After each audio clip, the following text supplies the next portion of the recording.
روشنی سب کے لیے۔ اللہ سبحانہ و تعالیٰ کے نام پاک سے آغاز جو بڑا مہربان نہایت رحم فرمانے والا ہے، اور کروڑوں درود و سلام ہمارے اور آپ کے آقا حضرت احمد مجتبیٰ محمد مصطفیٰ صلی اللہ علیہ وآلہ وسلم پر کہ آپ کی خدمت اقدس میں ہدایہ درود پیش کرنا اہل ایمان کے لیے دنیا اور آخرت میں کامیابی، بھلائی، فلاح، نجات اور بلندی درجات کا ذریعہ ہے۔ اللہم صلی علی سیدنا و مولانا محمد وعلی آل سیدنا و مولانا محمد وبارک وسلم۔ ناظرین محترم، السلام علیکم ورحمۃ اللہ وبرکاتہ۔ میں ہوں آپ کا میزبان محمد رئیس احمد، اور آپ دیکھ رہے ہیں پروگرام روشنی سب کے لیے، سب سے بنیادی عقیدہ، اہل ایمان کا سب سے پہلا عقیدہ، جس کے حوالے سے قرآن کریم میں جا بجا تاکید فرمائی گئی کہ اللہ کی وحدانیت پر، اللہ کی توحید پر ایمان لاؤ، اور جو لوگ کفر و شرک کرتے ہیں، جو اللہ کی ذات میں کسی کو شریک کرتے ہیں، ان کے لیے سخت ترین وعیدات قرآن کریم میں موجود ہے۔ اس کی مثالیں بھی پیش کی گئیں، اور ان اقوام کا احوال بھی پیش کیا گیا قرآن کریم میں جن لوگوں نے جو شرک کیا اور جو مشرکین کہلائے۔ اس اعتبار سے ہم جب یہ دیکھتے ہیں قرآن کریم کی آیات بینات کی روشنی میں نبی کریم علیہ السلام کی تعلیمات میں بھی سب سے پہلے جو چیز نظر آتی ہے وہ یہ ہے کہ اللہ کی توحید پر ایمان لانا ہے۔ توحید کی امانت سینوں میں ہے ہمارے، توحید کی امانت سینوں میں ہے ہمارے، ممکن نہیں مٹانا نام و نشاں ہمارا۔ تو اس اعتبار سے یہ ایک بنیادی عقیدہ ہے اور اولین عقیدہ ہے، ایسا ٹھوس عقیدہ ہے کہ جس سے مسلمان کہلاتا ہے۔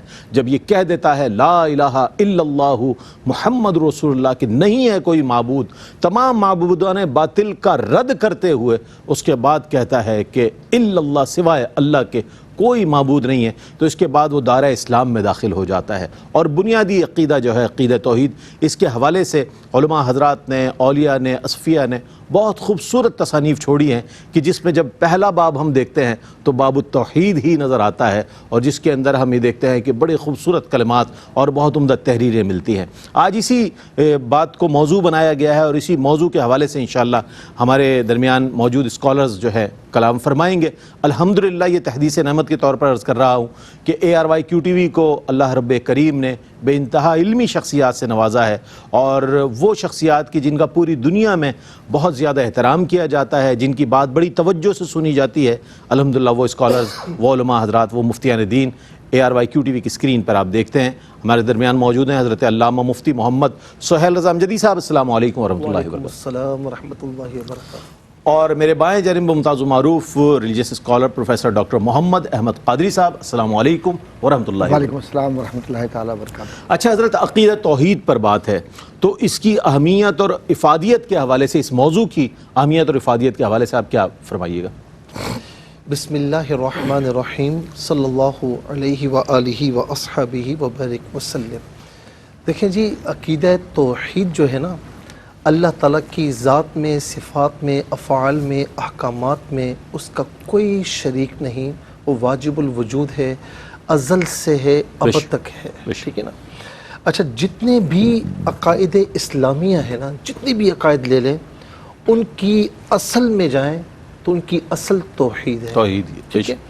اچھا، ایمانیات کے باب میں اگر آپ چلے جائیں تو چاہے ایمان بالرسالت والنبوت ہو، یا ایمان بالآخرت ہو، یا ایمان جو ہے وہ بالملائکہ ہو، یا ایمان بالجنت ہو، ایمان بالجہنم ہو، یا ایمان جو ہے وہ مرنے کے بعد دوبارہ اٹھنے کا معاد اور حشر کا ہو، ان سب کی بنیادوں میں عقیدہ توحید ہے۔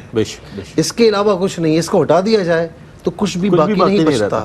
پھر اس کے ساتھ ساتھ آپ دیکھیں، مثال کے طور پر کوئی کہے گا کہ میں ایمان لایا، آمنت باللہ، اللہ پر ایمان لایا، اس کے بعد پھر اس کے رسولوں پر، اس کے رسولوں کی کتابوں پر، پھر ملائکہ پر، آخرت پر، مرنے کے بعد دوبارہ اٹھنے پر، جنت جہنم، تو جب تک یہ نہیں کہے گا کہ میں اللہ پر ایمان لایا، تو کوئی یہ کہے کہ مرنے کے بعد دوبارہ اٹھنا ہے لیکن دل میں عقیدہ توحید ہی نہیں ہے، کوئی کہے کہ جنت جہنم ہے، دل میں عقیدہ توحید نہیں ہے، کوئی کہے کہ آخرت بھی ہے، ڈے آف ججمنٹ بھی ہے، لیکن عقیدہ توحید نہیں ہے، کوئی کہے کہ بھائی یہاں سارے انبیاء تھے، ان کی کتابیں بھی تھیں، عقیدہ توحید نہیں ہے. تو عقیدہ توحید کے بغیر یہ سب کا سب بالکل بیکار ہے. عقیدہ توحید ہے تو یہ سب کچھ ہے، تو یہ ساری چیزوں کی بنیاد عقیدہ توحید ہے. اچھا پھر اس کے ساتھ جو ہے عقیدہ توحید اعمال کی بھی اصل ہے. کوئی پوری زندگی قیام میں رہے، رکوع میں رہے، سجدے میں رہے، یہ اللہ کو ایک نہ مانے، یا اللہ کے ساتھ معاذ اللہ شرک کرے، یا کوئی روزے بھی رکھے، کوئی جو ہے وہ حج بھی کرنا شروع کر دے، کوئی اپنے مال میں سے زکوٰۃ بھی نکالے، لوگوں کے ساتھ اچھا رویہ بھی رکھے، حقوق اللہ اور حقوق العباد بھی پورے کرے، عقیدہ توحید نہیں ہے تو کچھ بھی نہیں ہے. پھر ان سب کی جو نیکیاں ہوں گی نا، اچھائیاں ہوں گی، تو دنیا میں ہی ان کا اجر ملے گا، آخرت میں ہباء منصورا، کوئی ان کا اجر نہیں ہے، ریزہ ریزہ کر کے بکھیر دیا جائے گا. تو عقیدہ توحید جو ہے وہ اعمال صالحہ کی بھی اصل ہے. ٹھیک ہے نا؟ یعنی جب ہم کہتے ہیں کہ اشہد ان لا الہ الا اللہ واشہد ان محمدن عبدہ ورسولہ، کہ میں گواہی دیتا ہوں کہ اللہ کے سوا کوئی معبود نہیں اور محمد صلی اللہ علیہ وسلم اس کے بندے اور رسول ہیں. اب اس کے بعد جو آپ نے اعمال کیے، اللہ تبارک و تعالیٰ پھر اس پر آپ کو اجر عطا فرمائے گا، دنیا میں بھی اور آخرت میں بھی. یعنی ایمان کے، اسلام کے رجسٹر میں آپ کا نام ہی نہیں، آپ جو کچھ بھی کریں، یعنی ایک ادارے میں آپ کا نام ہی نہیں ہے. اب اس میں کسی کی پروموشن ہو رہی ہے، انعام مل رہا ہے، کچھ اب خامخواہ گھس جائیں کہ مجھے بھی نہیں. جب تک ادارے کے رجسٹر میں نام نہیں ہوگا تب تک معاملہ نہیں ہوگا. اچھا اس کے ساتھ ساتھ آپ یہ دیکھیں کہ جتنے انبیاء اور جتنے رسول آئے، جتنے بھی آئے، اور خاص طور پر 8ویں پارے کی طرف جائیں اور اس میں نوح علیہ السلام سے لے کر تسلسل کے ساتھ انبیاء کا ذکر ہے. نوح علیہ السلام کا، ہود علیہ السلام کا، صالح علیہ السلام کا، شعیب علیہ السلام کا، ان سب کی تبلیغ دیکھیں. تبلیغ کا جو پہلا جز ہے، پہلا جملہ ہے، یا قوم اعبدوا اللہ ما لکم من الہ غیرہ، اے میری قوم اللہ کی عبادت کرو، اللہ کے سوا کسی اور کی عبادت نہ کرنا، اس لیے کہ اللہ کے سوا کوئی اور عبادت کا لائق ہی نہیں ہے، کوئی مستحق ہی نہیں ہے. ٹھیک ہے. اچھا اسی طریقے سے جب بات کو ذرا آگے بڑھائیں تو ہم دیکھتے ہیں کہ دور حاضر میں عقیدہ توحید کو ذکر کرنا یہ کیوں ضروری ہے. سب مسلمان ہیں بھائی، سب مسلمان، ٹھیک ہے نا، پھر کیوں ضروری ہے بار بار؟ دیکھیں اس کی وجہ یہ ہے کہ ہم دیکھتے ہیں کہ ایک دور تھا کہ شرک تھا، بالکل، یعنی درجنوں خداؤں کو وہ پوچھتے تھے، جو قوت والی چیز دیکھی پوچھنا شروع کر دیا. انبیاء اور رسول اعظام علیہم السلام آئے اور انہوں نے بار بار ما لکم اعبدوا اللہ ما لکم من الہ غیرہ کر کے ان کی سوچ کو بدلا، شرک سے ہٹایا اور ایک خدا کی بارگاہ میں لائے. اچھا اس کے بعد ہم دیکھتے ہیں کہ پھر لوگوں نے کیا کیا کہ الہات پرستی شروع کر دی. یعنی یہ کہنا شروع کر دیا، ایک وقت ایسا آیا کہ بھائی کوئی خدا نہیں ہے، بھائی دنیا ایسی ہی چل رہی ہے. کسی نے کہا کہ دنیا کو خدا نے بنایا ہے خود، لیکن بنانے کے بعد وہ معطل ہو گیا ہے، چھٹیوں پر چلا گیا ہے. اچھا پھر کسی نے کہا کہ ناس عالیہ متصرف عالم ہے، اس لیے ضروری ہے کہ عقیدہ توحید بیان کی جائے کہ خالق کائنات بھی وہی ہے، تخلیق بھی اس نے فرمائی، اور قیامت تک جب تک دنیا ہے جاری و ساری ہے تو عقیدہ توحید کی بنیاد پر ہے. اللہ رب العالمین اپنی مرضی سے جس کو جس طرح چاہتا ہے چلاتا ہے. پھر اس کے ساتھ ہم تھوڑا سا آگے دیکھتے ہیں، میں آخر کی بات کر رہا ہوں، تھوڑا سا ہم آگے دیکھیں تو اس وقت ہیومنزم یعنی خدا پرستی سے آگے نکل کر ہم خود پرستی کی طرف آ گئے. اچھا پھر اب جدید ٹیکنالوجی کا دور ہے، سائنس نت نئی ایجادات کر رہی ہے، تو اب ہم مشاہدات کی طرف آ گئے. تو اس لیے ضروری ہے کہ عقیدہ توحید اس پرفتن دور میں بیان کیا جائے کہ جس طرح انبیاء کے دور میں اور ہمارے نبی علیہ السلام کے دور میں عقیدہ توحید تھا، وہی عقیدہ توحید آج بھی ہے. بہت اچھی بات کہی آپ نے کہ تمام انبیاء علیہ السلام نے جو ہے عقیدہ توحید ہی کی دعوت دی، لوگوں کو خدا واحد کی طرف لانے کی دعوت دی. اپنے اپنے دور میں سب نے یہ جو ہے انتہائی ضروری امر اس کی تکمیل کی، اور نبی آخر الزماں حضرت احمد مجتبیٰ محمد مصطفیٰ صلی اللہ علیہ وآلہ وسلم پر یہ باب نبوت اور رسالت جو ہے اس کا تتمہ ہوا. اور اسی کی دعوت کو لے کر تمام صحابہ کرام، تابعین، تابع تابعین اور ائمہ مجتہدین اور اولیاء امت نے بھی اور علماء حضرات بھی یہی دعوت دیتے ہوئے نظر آتے ہیں. اور بہت اچھی بات فرمائی مفتی صاحب صاحب نے کہ اس دور میں کیوں ضروری ہے. اس دور میں سوشل میڈیا کے تحت جو فتنہ انگیزیاں پھیلتی ہوئی نظر آ رہی ہیں اس کے تحت کفار و مشرکین کو تو دعوت دینا ضروری ہے ہی، لیکن جو مسلمان ہیں ان کے عقائد کی ٹرانسپیرنسی بھی بہت ضروری ہے تاکہ وہ جو بکھرے ہوئے جو معاملات ہیں اس کی طرف نہ چلے جائیں بلکہ عقیدہ توحید پر کاربند رہیں، عقیدہ توحید اور رسالت کو صحیح سمجھے اور اس کے مطابق اپنی زندگی گزاریں. ایک مختصر سا وقفہ لیتے ہیں، وقفے کے بعد لوٹیں گے.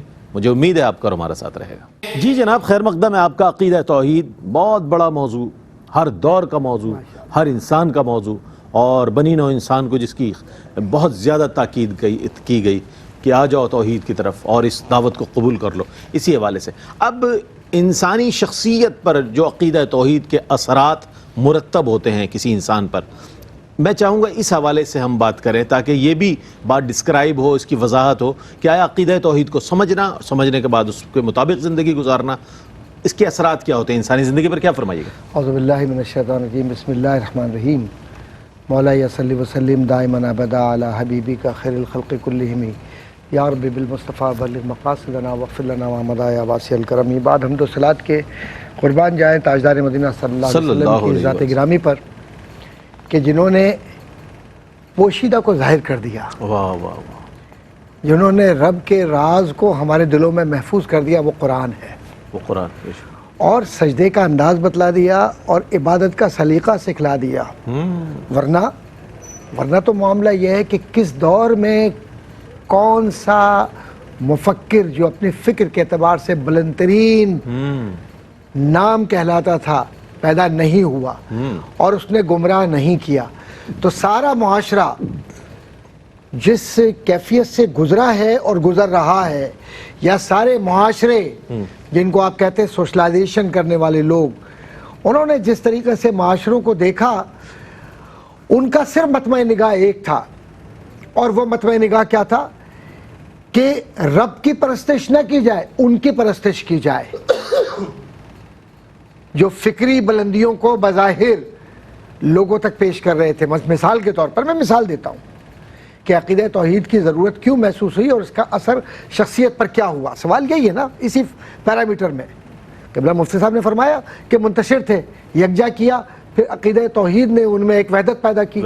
اور یہ آف کیمرہ جب میری بات ہو رہی تھی مفتی عامر بھائی سے ہمارے، تو وہ بھی اسی طرح کی یہ گفتگو تھی کہ عقیدہ توحید اصل میں فکری اجتہاد اور اتحاد کا مظہر ہے. کیا بات. اور جب تک کسی مومن میں یہ ظاہر نہ ہو تو پھر اس کا مقصد یہ کہ اس نے عبادت کے مفہوم کو عقیدہ توحید کے ساتھ سمجھا ہی نہیں ہے، ظاہر میں عبادت کی ہے. مثلا افلاطون، ارسطو، سفالس، پولیبیس، ذرا اوپر چلے جائیں آپ تو عقائد کے اندر آپ چلتے ہیں تو کہتے ہیں کہ صاحب الہامی کتب میں جو تغیرات ہیں اور جو تبدیلیاں ہیں اور جو اس کے اندر آپ کو متا، لوکا، یوحنا، اناجیل کے ساتھ ساتھ آپ کو مورمن میں کچھ نظر آ رہا ہے، کیتھولک میں کچھ نظر آ رہا ہے، رواقیت پسندیوں میں کچھ اور نظر آ رہا ہے، قصبی اشتراکیت، فکر کی بات کر کے طاقت کی بات تو کرتا ہے لیکن رب کے پاس جاتے ہوئے بھٹک جاتا ہے. تو ان سب کو آپ یکجا کر لیجئے. تو یہ تو ماننا پڑے گا کہ اپنے اپنے وقت کے بڑے نظریات تھے یہ، اور بڑے نظریات ہیں، لیکن کیا ہے، انہوں نے محض فرد کو ایک خاص زاویے تک لے جا کر چھوڑ دیا.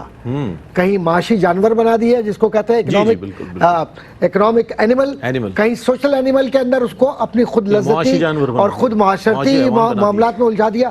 لیکن عقیدہ توحید نے جب اثر ڈالا تو یہ جو بت پرست لوگ ہیں، اور یہ وہ لوگ ہیں کہ جن کے لیے قل هو اللہ احد اللہ الصمد کی صفات کاملہ اللہ کی نازل ہو کر یہ بتلاتے ہیں کہ وہ ظاہر میں اور باطن میں ایسا ہے کہ جب تمہارے وجود کے اندر اسے محسوس کرو گے تو پھر کسی اور وجود کی ضرورت نہیں ہوگی.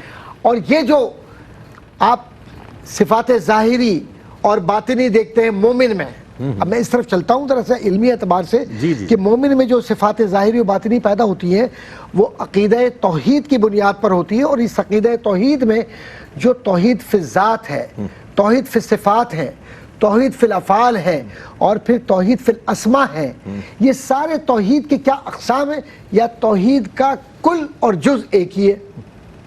اگر میں اس کی تفصیلات میں جاؤں تو پھر آپ کو یہ بھی سمجھنا ہوگا کہ جو اگلا حصہ ہے توحید فی الخلق، توحید فی العبادہ، توحید فی القدرہ، توحید فی العلم، توحید فی الدعا، اور اس کے بعد جو توحید کے مدارج آتے ہیں، تو ان ساری جو کیفیات ہیں ذات و صفات کی، کہ اللہ کی جو صفات ہیں وہ مخصوص ہے اللہ کے ساتھ، اس میں کوئی شریک نہیں ہو سکتا تا وقت ہے کہ اللہ خود اذن دے اس کا.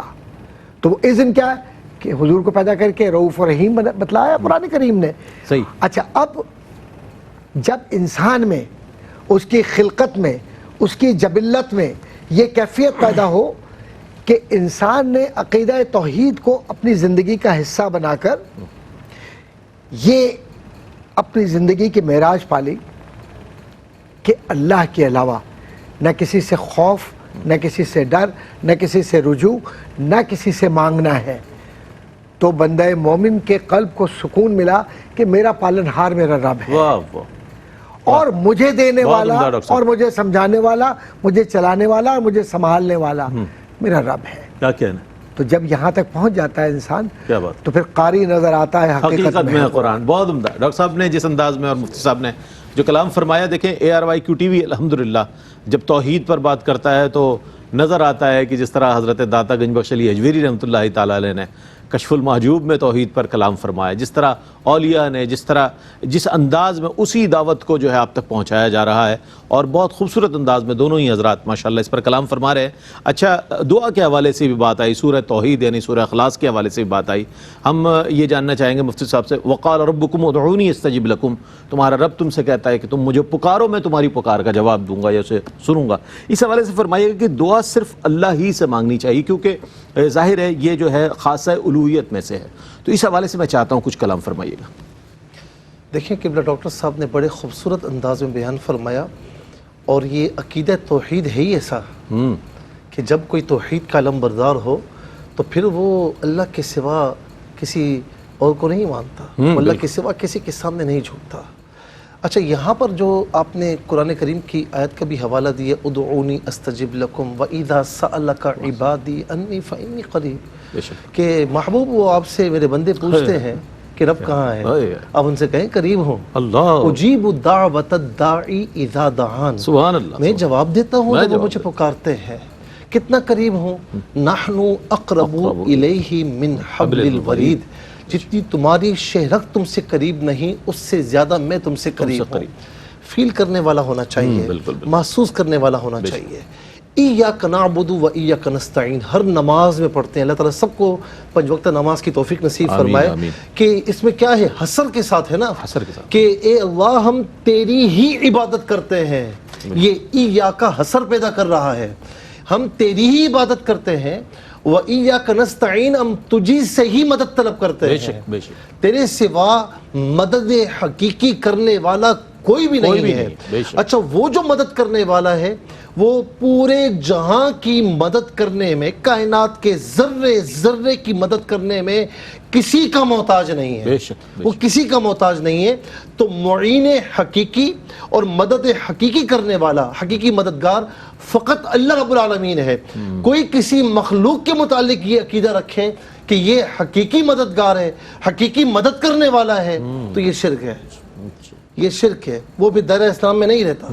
ہاں، اور کوئی مسلمان، بڑی نازک بات آپ نے ارشاد فرمائی ہے جو آج لوگوں کے ذہنوں میں موجود نظر نہیں آتی. اور کوئی مسلمان ظاہر ہے کہ یہ سوچ بھی نہیں سکتا کہ حقیقی مدد اللہ رب العالمین کے سوا کوئی لا علمی میں اگر کوئی کر دے مفتی صاحب اس طرح کا، جیسے دیکھیں لا علمی میں بھی اس طرح نہیں کرنا چاہیے، نہیں کرنا چاہیے. اور توحید کو سیکھے بھائی، دین کی جو اویئرنیس ہے آپ جانتے ہیں کتنی ہے ہمارے. اور دوسری بات یہ بھی ہے کہ اسلام میں نا لا علمی یہ عذر نہیں ہے. عذر نہیں ہے. ہاں، یہ روز قیامت کو یہ کہے کہ مولا مجھے پتہ ہی نہیں تھا. نہیں، ان سے انبیاء کیوں بھیجے بھائی؟ رسول اعظام علیہ السلام کیوں بھیجے؟ ان کے بعد اولیاء کاملین علماء کیوں آ رہے ہیں، بار بار کیوں فرما رہے ہیں؟ تو سیکھو نا. اچھا، اسی طریقے سے آپ دیکھیں کہ چونکہ دنیا عالم اسباب ہے. اب میں یہ بھی کہوں گا کہ ایک تو یہ کہ توحید جو ہے نا یہ 24 کیرٹ ہونی چاہیے، 100% خالص. اس میں کھوٹ نہیں ہونی چاہیے. اللہ للہ الدین خالص، جی خالص ہونی چاہیے، کھوٹ نہیں ہونی چاہیے. اچھا، توحید اتنی کمزور بھی نہیں ہونی چاہیے کہ باتوں باتوں میں ٹوٹ جائے. باتوں باتوں میں علی بھائی تو شرک کر لیا، اس نے شرک کر لیا، ایسی بھی نہیں ہونی چاہیے، ایسا بھی نہیں ہے، صحیح ہے نا؟ اچھا اب یہاں پر جو آپ نے دعا کا کہا نا، تو حقیقی مددگار، حقیقی سننے والا، یعنی مدد کرنے والا وہ اللہ رب العالمین ہے، لیکن مجازن، اب میں بات کرتا ہوں، آپ کسی کے پاس جاتے ہیں، کوئی شخص کسی کے پاس جاتا ہے، یا ذرا میری فلاں کام میں مدد کر لو، فلاں کام میں مدد کر لو، تو یہ مدد حقیقی نہیں ہے، مدد مجازی ہے، ٹھیک ہے نا؟ اچھا اسی طریقے سے آپ ڈاکٹر کے پاس جاتے ہیں، ڈاکٹر صاحب مجھے ٹھیک کر دو، ڈاکٹر صاحب کون ہوتے ہیں؟ وہ تو قرآن میں فرماتے ہیں وَإِذَا مَرِضْتُ فَهُوَ يَشْفِينِ، مریض بھی میں کرتا ہوں، شفا بھی میں عطا فرماتا ہوں، تو ڈاکٹر کون ہوتا ہے شفا دینے والا؟ تو وہ بھی مدد مجازی، عالم اسباب ہے، عالم اسباب ہے، تو اسباب آپ کو اختیار کرنے ہیں۔ آپ کسی سے قرض مانگتے ہیں تو پھر تو یہ بھی ناجائز ہو جائے گا۔ اس طرح دیکھا جائے تو پھر سارے مسلمان معاذ اللہ توحید کے نمبرداری نہیں ہے، ٹھیک ہے نا؟ تو مجازن کوئی بھی دنیاوی طور پر مدد کر سکتا ہے، اور اللہ تعالیٰ جسے اختیارات عطا فرمائے تو مجازن وہ بھی کر سکتا ہے، ٹھیک ہے نا؟ لیکن حقیقی مدد اللہ رب العالمین کے لیے ہے، اس کے سوا کسی کے لیے نہیں ہے۔ اچھا پھر میں کہوں گا کہ بعض لوگ کیا کرتے ہیں کہ لغوی اعتبار سے ہی، کیونکہ آپ دیکھیں کہ وَإِيَّاكَ نَسْتَعِينُ، ہم تیری ہی مدد چاہتے ہیں، تو اب جس طرح میں نے کہا کہ حقیقی مدد وہی کرنے والا ہے، مجازن تو بعض لوگ حقیقت اور مجاز کو سمجھے بغیر جب کوئی مجازن کسی سے کہتا ہے، وہ ڈاکٹر کے پاس بھی جاتے ہیں، قرض بھی لیتے ہیں، مدارس کے لیے چندہ بھی لیتے ہیں، ساری چیزیں، لیکن یہاں پر آ کر کہتے ہیں مدد مجازی جائز نہیں ہے، صحیح ہے نا؟ تو ایسا نہیں کرنا چاہیے، توحید کو خالص رکھنا چاہیے، اور توحید کو کمزور بھی نہیں کرنا چاہیے کہ آپ کی توحید اتنی کمزور ہو کہ باتوں باتوں میں ٹوٹ جائے، ایسا نہیں ہونا چاہیے۔ بہت عمدہ اور بہت اچھی بات، خالص توحید ہونی چاہیے، اور یہ خالص توحید جو ہے واقعی یہ علماء حضرات جس انداز میں قرآن کریم کی تعلیمات کی روشنی میں نبی آخر الزماں حضرت احمد مجتبیٰ محمد مصطفیٰ صلی اللہ علیہ وآلہ وسلم کی فرامین کی روشنی میں بیان فرماتے ہیں، یہ انہی لوگوں کا حق ہے، اور اس پر ہمیں توجہ کرنی چاہیے، اپنا محاسبہ کرنا چاہیے اپنا کہ ہم کہاں غلطیاں کر رہے ہیں۔ اگر آج کا پروگرام آپ دیکھ رہے ہیں اور اپنے اعمال و افعال پر آپ غور کریں گے تو یقیناً اصلاح ہو جائے گی کہ ہم کہاں غلطیاں کر رہے ہیں۔ ایک وقفہ ہے، وقفے کے بعد لوٹتے ہیں، ہمارے ساتھ رہیے گا۔ جی جناب، آپ کا خیر مقدم ہے۔ عقیدہ توحید پر بات ہو رہی ہے، اور عقیدہ توحید کے حوالے سے ہر چیز کا ہم یہ دیکھتے ہیں، ہر چیز کے تقاضے ہیں، زندگی گزارنے کے تقاضے ہیں، زندگی کے حوالے سے مختلف اقدامات میں ہم یہ دیکھتے ہیں کہ ہم بہت سی چیزوں کو پیش نظر رکھتے ہیں۔ عقیدہ توحید کے کیا تقاضے ہیں، اس پر پروفیسر ڈاکٹر محمد احمد قادری صاحب کچھ کلام فرمائیں۔ ایک بات میں یہ عرض کرنا چاہ رہا تھا کہ جیسے برادر محترم حضرت علامہ امجدی صاحب دامت برکاتہ العالیہ فرما رہے تھے کہ 24 کیرٹ والا ہونا چاہیے عقیدہ، اگر عقیدہ ہے تو پھر توحید کے اندر خالص سچا، ہاں، لیکن اس کا مقصد بالکل یہ نہیں ہے کہ جو آپ سوچ رہے ہیں بس وہی توحید ہے، بقیہ کچھ توحید نہیں ہے، صحیح ہے، اس باقی سارے مشرک ہیں، اس ذہن، میں یہ اصل میں ذہن سازی اگر کسی نے کی ہے تو ذرا کمزور نہیں ہونی چاہیے، ہاں یہی عرض کر رہا ہوں نا کہ اگر ذہن سازی کسی نے کی ہے تو ذرا سا اپنے اوپر یا اپنی پرسنالٹی یا اپنے فکر پر انگریزی میں کہتے ہیں ریوزٹ کر لیں، بارے دیگر اپنے آپ پر غور فرما لیجئے کہ آپ کر کیا رہے ہیں، کیونکہ اپنے علاوہ آپ کسی کو مسلمان نہیں سمجھ رہے، یہ انداز اچھا نہیں ہے۔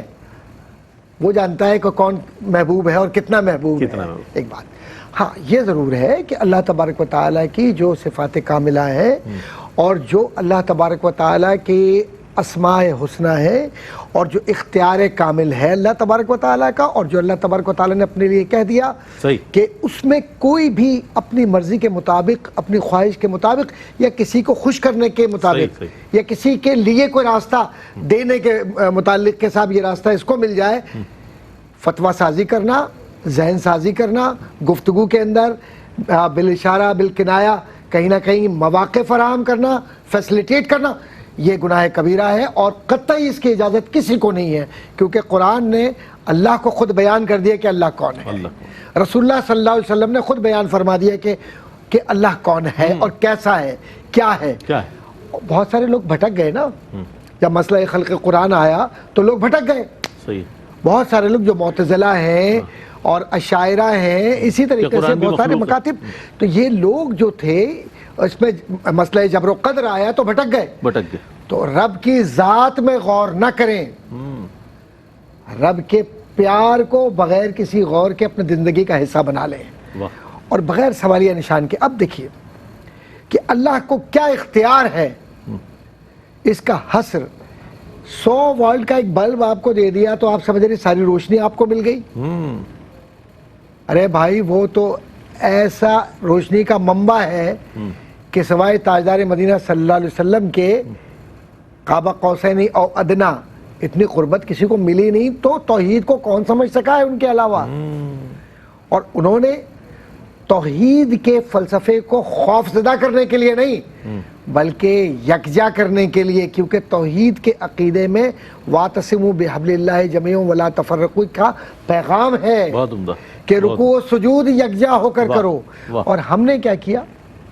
ہم نے کیا یہ کہ اس عقیدے کو بلا سبب متضاد بنا دیا، بلا سبب تم مشرک، تم فلاں، تم فلاں، تم فلاں۔ بھائی آپ ہیں کون؟ یہ گفتگو فرما رہے ہیں۔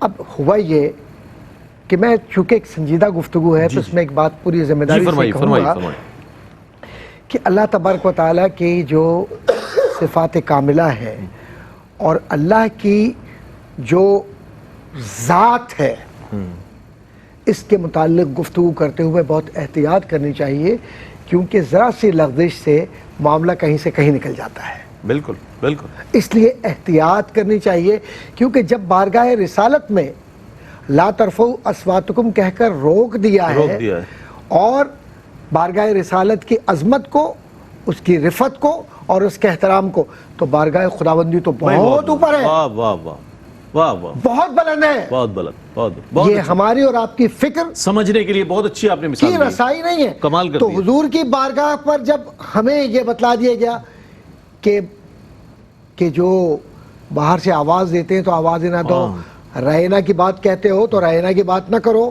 اور ادب، تو عقیدہ توحید میں ادب کتنا ہونا چاہیے اور احساس کتنا ہونا چاہیے۔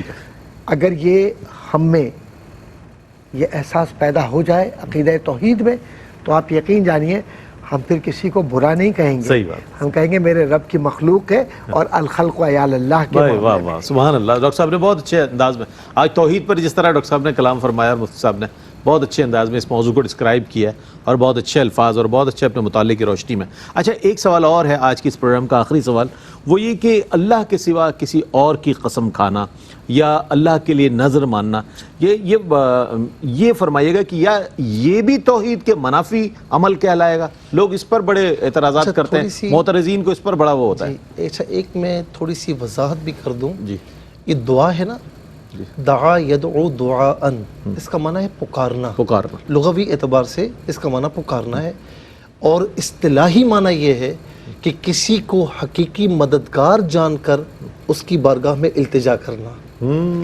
اچھا بعض لوگوں نے لغوی اعتبار سے ہی لوگوں پر شرک کے فتوے لگانا شروع کر دیے کہ بھائی پکارنا جائز نہیں ہے، اور بھائی پکارنا اگر جائز نہ ہوتا تو اللہ تعالیٰ یا موسیٰ یا عیسیٰ یا ابراہیم یا ایہا المزمل یا ایہا المدثر، تو گویا کہ اللہ رب العالمین شرک کی دعوت دے رہا ہے، معاذ اللہ معاذ اللہ۔ اچھا من انصاری اللہ، عیسیٰ کہتے ہیں علیہ السلام کہ کون ہے اللہ کی بارگاہ میں مددگار میرا؟ انہوں نے کہا نحن انصار اللہ، تو کیا اللہ کا نبی شرک کی دعوت دے رہا ہے معاذ اللہ؟ تو ذرا ہمیں سوچنا چاہیے۔ یا ایھا الذین، اچھا اسی میں آیت کریمہ میں وَلَا تَجْهَرُوا لَهُ بِالْقَوْلِ كَجَهْرِ بَعْضِكُمْ لِبَعْضٍ، کہ میرے محبوب کو ایسے نہ پکارنا جیسے تم آپس میں ایک دوسرے کو پکارتے ہو، پکارنا صحیح لیکن بے ادبی سے نہ پکارنا، تو کیا اللہ تعالیٰ شرک کی دعوت دے رہا ہے؟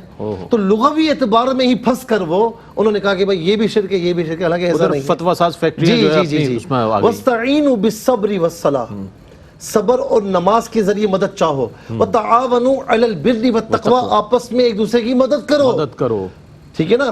تو یہ مدد مجازی ہے، پکارنا یہ بالکل جائز ہے، کوئی مسئلہ نہیں ہے، لیکن حقیقی مددگار سمجھ کر اللہ کے سوا کسی اور کو پکارنا بالکل جائز نہیں ہے۔ جو پکارے گا وہ شرک کر رہا ہے۔ اور میں یہاں پر یہ بھی کہوں گا کہ دعا ہے یہ عبادت ہے، یہ عبادت کسی اور کے لیے جائز نہیں ہے، یعنی دعا اصطلاحی انداز میں کہہ رہا ہوں، اصطلاحی اعتبار سے۔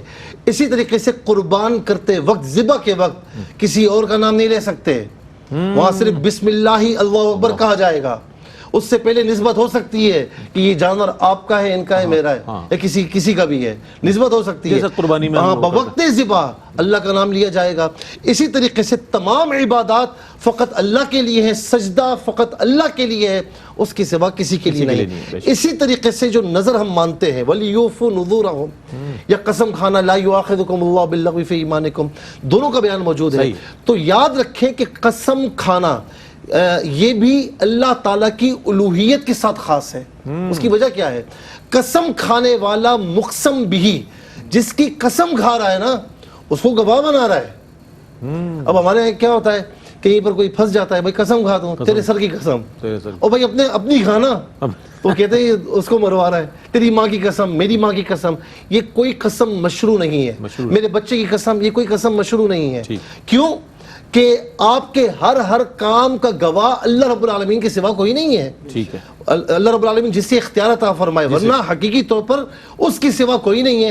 تو اسی لیے اللہ کے نام کی قسم ہوگی, یا کوئی قرآن کی قسم کھائے گا تو قرآن بھی اللہ تعالیٰ کی صفت ہے, اللہ تعالیٰ کی صفت ہے, اس کا کلام ہے.